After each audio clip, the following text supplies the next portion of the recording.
Hello, everyone, and welcome to the Real Influencers Project. I'm your host, Craig Reynolds, and with me today is longtime friend, Mr. John Salami. Hey, John, how are you today? Great, thank you. I love this whole thing you got going on, man, and I'm glad to be part of it, truly, because you're on fire with this thing.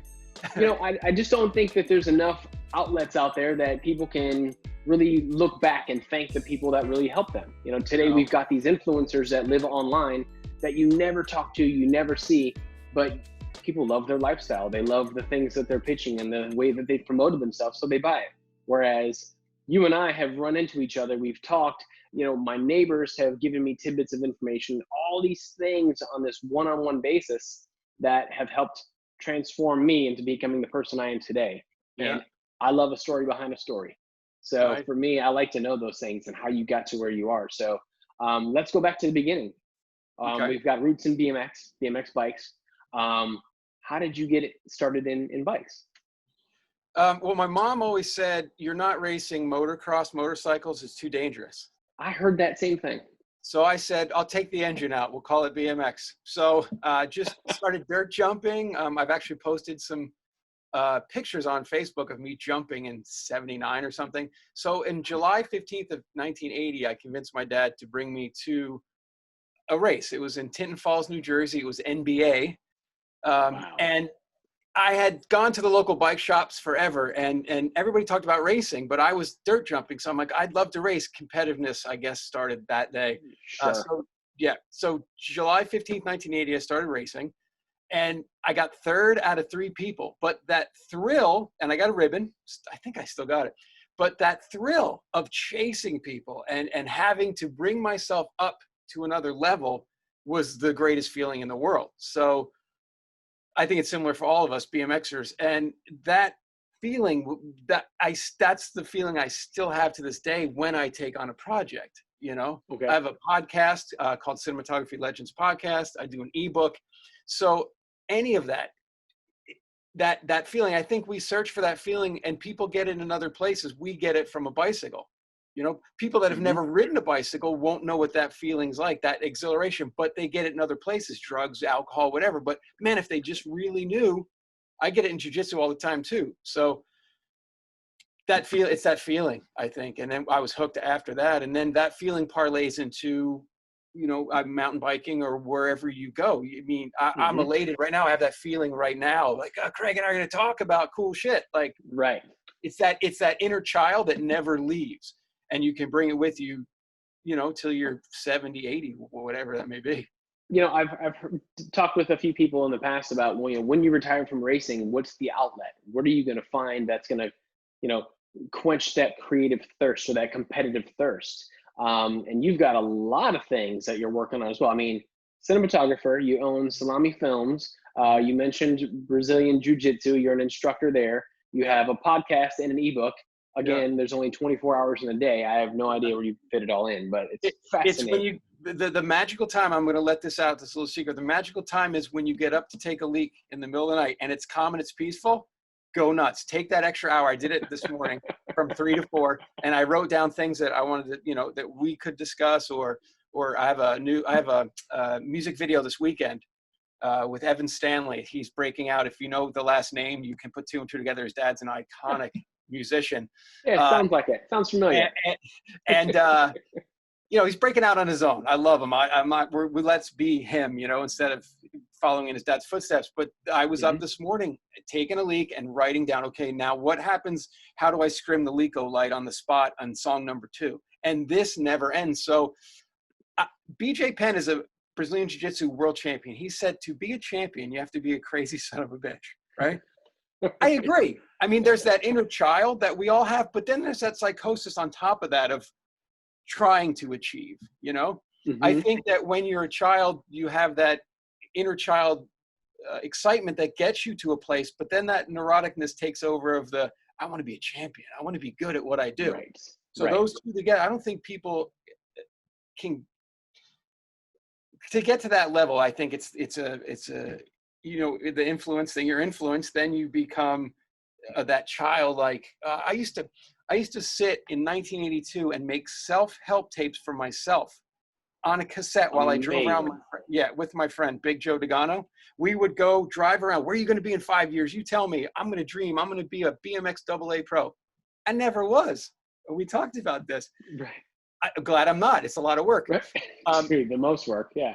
But that's what we do. We drove around, and he influenced me. He's my best friend to this day of 35 years later. Yep. And he has those tapes. I want to hear him so bad. Where are you going to be? We listened to Dr. Wayne Dyer, Dennis Waitley, Norman Vincent Peale. We listened to these as 15-year-old kids.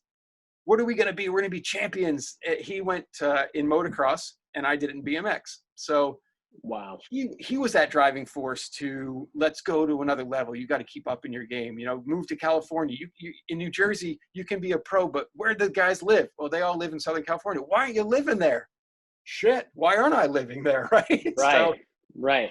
It's I think there's a lot of factors. You're influenced for sure, but how many people get influenced over the Super Bowl and they or Wimbledon? I'm going to play tennis. They go play tennis for like a week and they stop.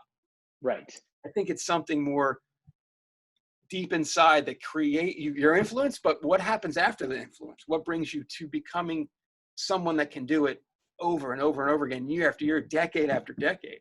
Mm-hmm. There's a lot of commitment there. And I also think that there has to be some sort of a consistent foundation or influence in the background that still gives you that, hey, you got this. There's a belief system involved. Speaking of, my good friend, or our good friend, Jason Richardson, belief system is huge too, right? I mean, you can get influenced, you can go do it, but if you don't really believe you can do it, how far are you really going to go? Yeah. So this influence thing, and I love what you're doing. It's so complex though. If you really think about it.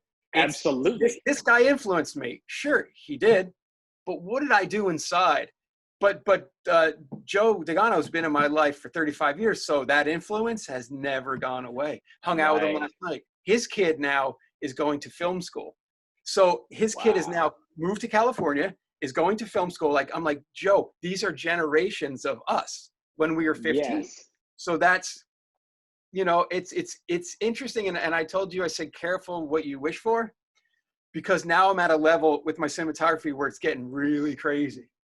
Right. And I'm like, whoa, we all want to be, influence is awesome because it starts the fire. But when that fire starts to burn, you go, it's cool. And then when it gets out of control, you go, what do I do? So it's fascinating. I love what you're doing because I think you can expand more of beyond. Let's do another show, Beyond the Influence, and figure out stage 2, right? And at some point, you go from being influenced to becoming the influencer.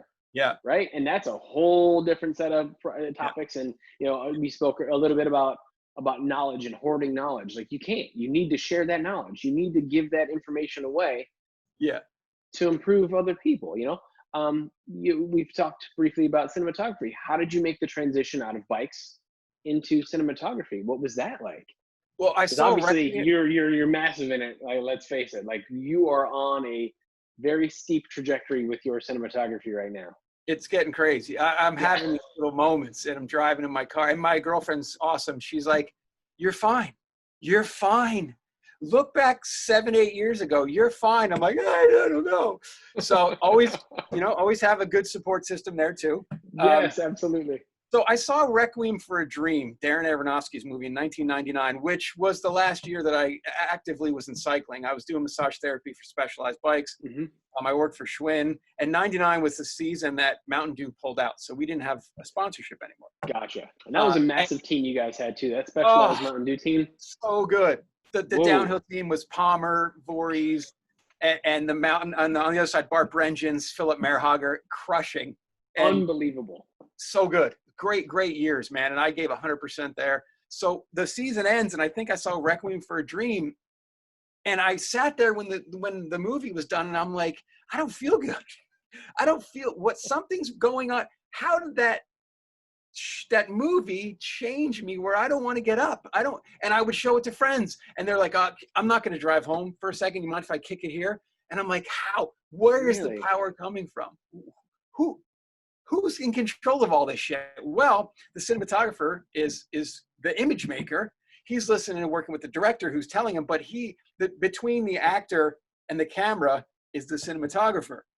Right. So between the actor And you, the viewer, is the cinematographer. And there's a whole cinematic language, as you know, of playing with tones and colors and creating different moods.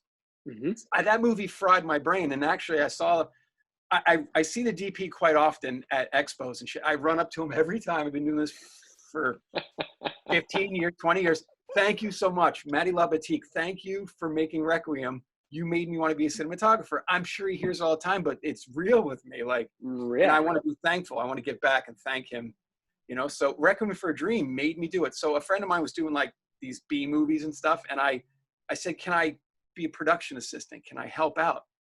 And he's like, yeah, just come on down. And I started looking at lights. I'm like, whoa, that creates that emotion, that light up there. And the way you're moving the camera. And let me see these cameras. They look like big computers. So I would carry a tablet and I would write down this is weird. As a production assistant, you're supposed to be like, you know, running errands, getting coffee. I'm writing down. I've done that too. Yeah. Yeah. So, you know what I'm talking about? So I would write down the cameras, what knob did what button did everything. I'd write it down in my tablet and I'd look at lighting and I would sketch all the lighting because I knew one day I'd have to use all this information. Whoa. As a PA, like PA's like, get off your phone and go get coffee for the director, you know? But I was like, let's see here. And I would write F900 Sony. I'd write all this stuff down. And I still have them in a book, but that's where my mentality was. I'm always looking at the end game, the marathon, not the sprint.